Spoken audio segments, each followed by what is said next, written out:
காவியகண்டா Ganapathi Muni Ramana சத்வரிம்ஷத்ல verses 6 to 10 பார்க்கலாம்.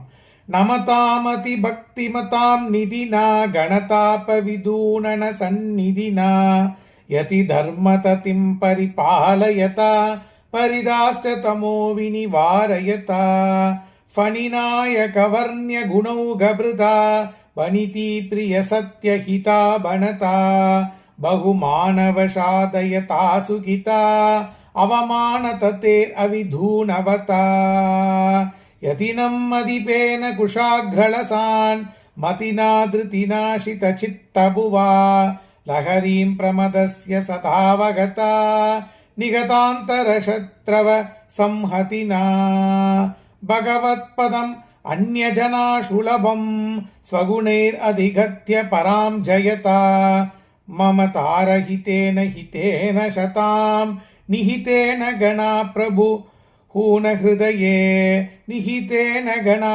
பிரபுனா ஹிருதயே தரணீதர ஜாங்கமபி த்யஜதா தரணீதலவாஷி தமோதுதயே நரவேஷபிருதானக ராந்தகிருதா ரமணேன சனாதம் இதம் புவனம்.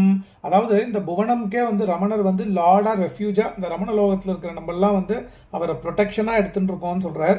குச்சம் போல அவரோட அந்தகரணங்கள்லாம் ஷார்ப்பாக இருக்கிற ரமணர் என்னைக்குமே சதாவகதா நித்தியமாக ஆத்மானந்தத்தில் அவர் லயிச்சுன்னு இருக்கார் ரமணர்.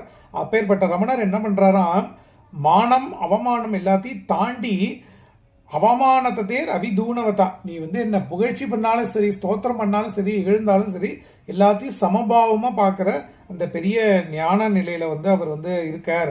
அறவே இருளை அகற்றி ஆழ்வோன் அப்படின்னு சொல்லி இந்த verses 6 to 10 காவியகண்டா கணபதி முனி ரமணரை ஸ்தோத்திரம் பண்ணுறார்.